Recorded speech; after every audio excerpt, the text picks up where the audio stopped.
All right, we have some very important updates in the Jeffrey Epstein saga, story, whatever you want to call it, as Donald Trump is clearly still panicking about this issue. He said it was a hoax, the list didn't exist, the list does exist, but it was created by Obama, which I guess makes it a hoax.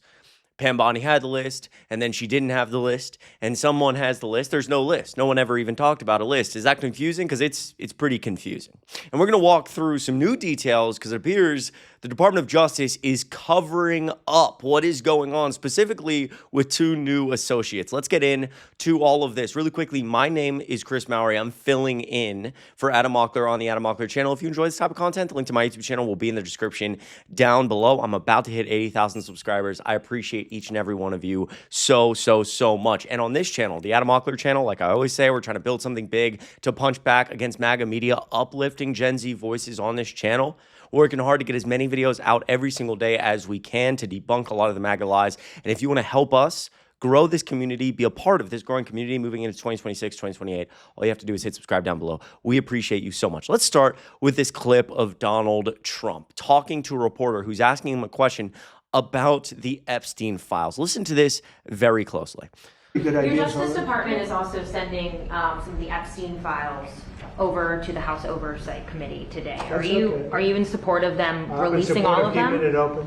If they wanted to release, people shouldn't be hurt, but I'm in support of keeping it totally open. I couldn't care less. You got a lot of people that it could be mentioned in those files that don't deserve to be. People, because he knew everybody in Palm Beach. I don't know anything about that, but I have said to Pam and everybody else, give them everything you can give them, because it's a Democrat hoax. It's just a hoax. The whole Epstein thing is a Democrat hoax. So we had the greatest 6 months, 7 months in the history of the presidency, and the Democrats don't know what to do, so they keep bringing up that stuff.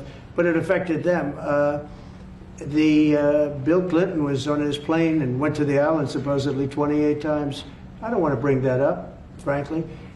You have Larry, whatever his name is, Summers, the head of Harvard, who was Jeffrey Epstein's best friend. Nobody ever talks about that. I mean, but I don't want to hurt Larry Summers, but he was best friends with Jeffrey Epstein. No, this is a Democratic hoax to try and get the significance of what we've done over the past 7 months. Nobody's ever seen anything like it. They say it's #1 in history. So first of all, I don't know who is saying that last part besides Donald Trump. This is a level of projecting and gaslighting, I should say. This is a level of gaslighting unlike anything anyone's ever seen before. And that is true because, first of all, they haven't accomplished anything over the last 7 months. It's been a disaster. He's underwater in every single major issue as the economy really starts to fall apart, the labor market getting crushed, the slowest pace of hiring this country has seen over the last 3 months, excluding COVID, since 2009.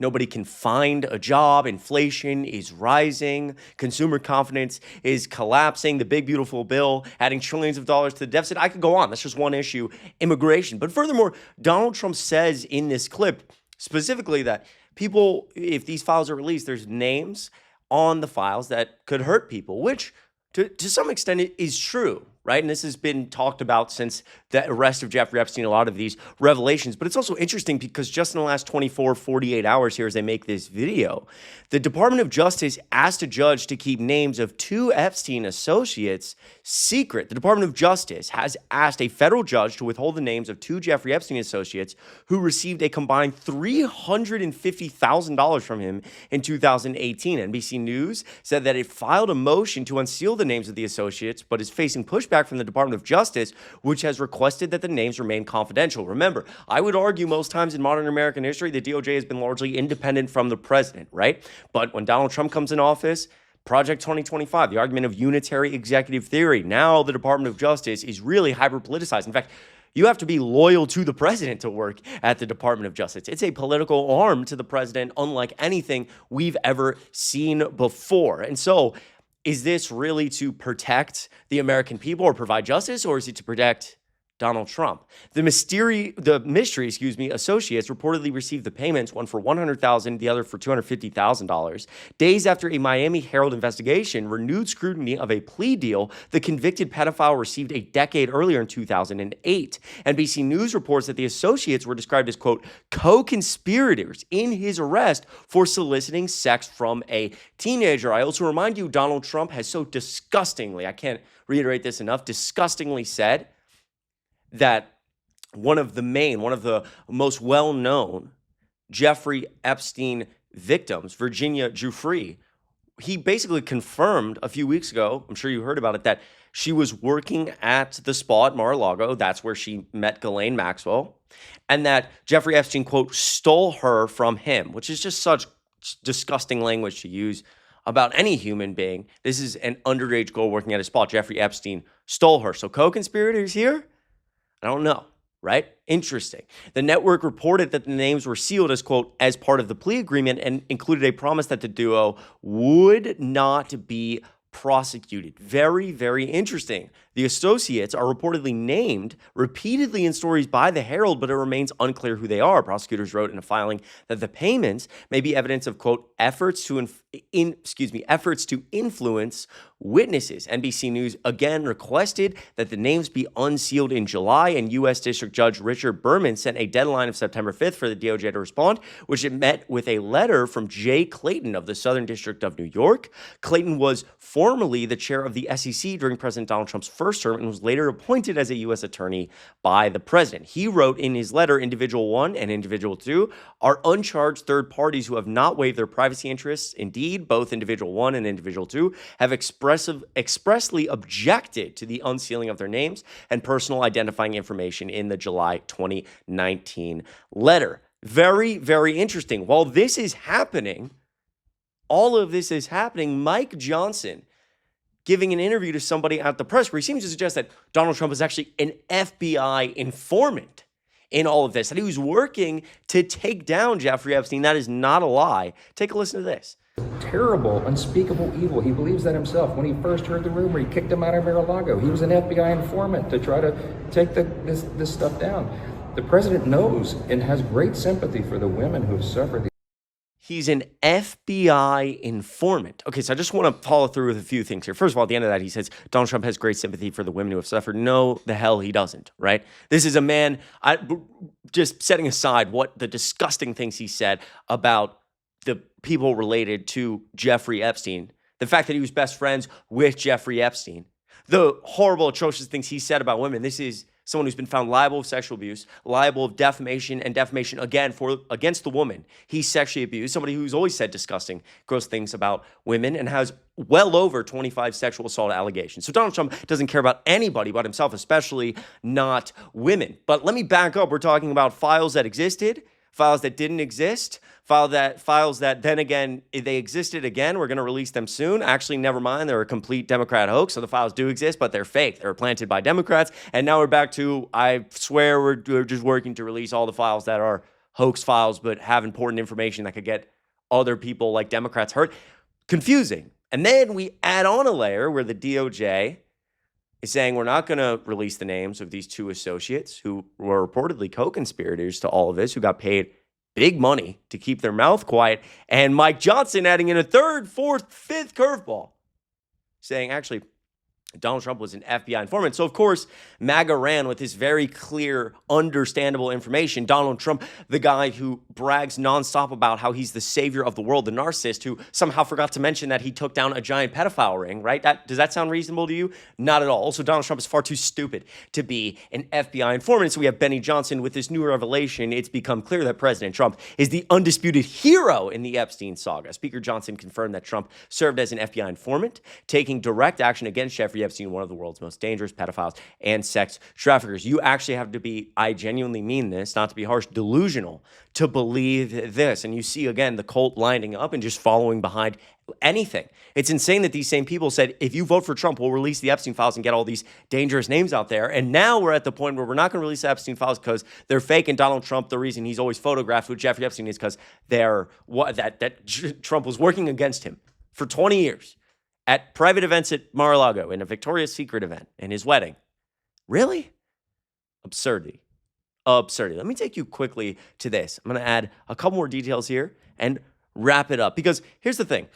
We had Project Veritas, which take this very much with a grain of salt because they've been known to lie a lot. They lied quite a bit and got in quite a bit of trouble because of Ashley Biden's diary and the fake nonsense that they made up in relation to that. This is a video that they actually captured undercover talking to somebody who works at the DOJ. Take a listen to this.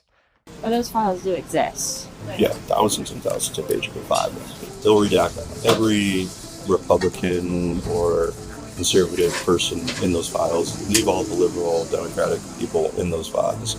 I think they visited that Maxwell person. Yeah. And also involved. Got transferred to a minimum security prison too recently, which is against BOP policy because she's a convicted sex offender. They're offering her something to keep her on shut. Wow. Okay, so somebody who worked at the DOJ making quite a few claims here that they're going to redact names, which I think most people have just been saying in general as we've watched this whole thing unfold. The DOJ is going to just release some names, leave out names like Donald J. Trump. Ghislaine Maxwell gets transferred to a minimum security prison as obviously they're treating her well. There's, rumors of a pardon. We get this audio that she says, I've never seen Donald Trump do anything bad in my whole life. Because obviously, again, the DOJ is doing something, moving her to a nicer facility, hanging a pardon in front of her head if she doesn't say anything bad about Donald Trump. And so the DOJ responded to all of this. I kind of wrap all of this together to make one thing clear, that not only is all of this absurd, nonsensical garbage that anybody with, frankly, any understanding of how anything works would agree that it's garbage, but it cannot be stated enough how incompetent the people in charge are right now. That cannot be overstated. And I mean that, right? A lot of the people dealing with all of this truly have no business being in the positions they're in. Kash Patel is the least qualified FBI director by far ever. It's not close. Pete Hegseth, Pam Bondi, it's not close. These are incompetent individuals running these agencies, and that's scary for all of us. And I think it was most clear to me, or at least stunning, and you can let me know what you think about this in the comments down below. And while you're down there, make sure you're subscribed. This is how they responded to that video that I just showed you that was leaked. It's basically acting director Pollock, the person in the video, claiming that what he said wasn't the official position of the DOJ and all this stuff. It doesn't really matter. The point is, this is the U.S. Department of Justice giving an official statement over Twitter from a screenshot notes app, airplane mode at 30% battery, which I know seems small, but think about how far we've fallen. How far the seriousness of this country has fallen. Donald J. Trump with his stupid spray tan sitting up, saying the dumbest things possible, dropping I want to drop nukes in hurricanes, the sharks over the batteries. You guys remember these references. And the Department of Justice is supposed to be seen as such a prestigious agency. And now we're giving official memos from screenshots on iPhones in airplane mode on a notes app. Of course, the U.S. Department of Justice making it clear that video has some relevance, or they probably wouldn't have commented on it. Wow. Stunning stuff. All right.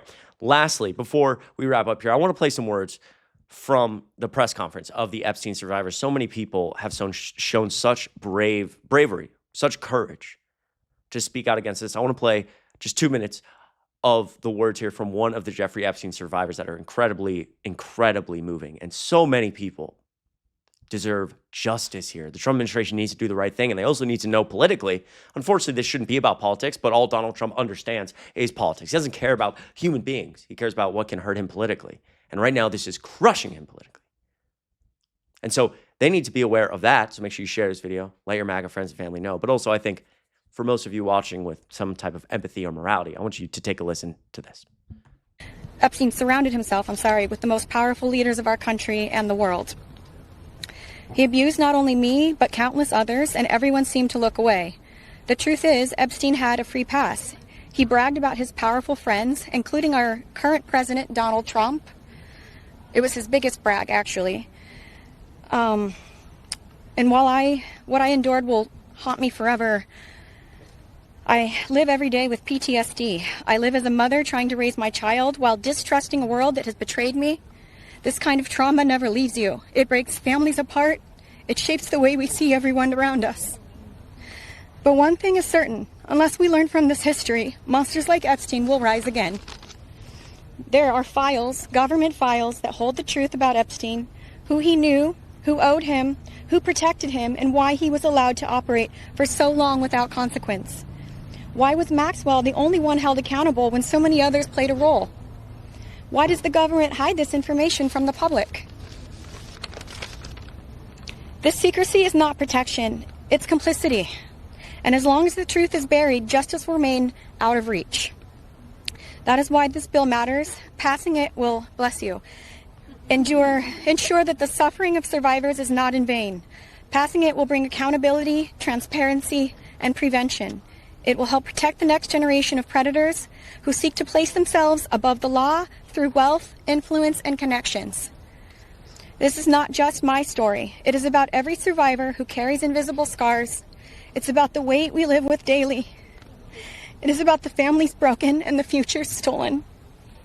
So I ask you, President Trump and members of Congress, why do we continue to cover up sexual abuse and assault? Who are we covering for? Let the public know the truth. We cannot heal without justice. We cannot protect the future if we refuse to confront the past. Some really, really incredibly powerful words from Shantae Davies. I hope I'm pronouncing that correctly, showing an immense amount of courage and bravery. And it's time for Republicans in Congress to do the right thing. They're getting a lot of pressure. Keep that pressure up. I appreciate you sticking with me till the end of this video. It means the world.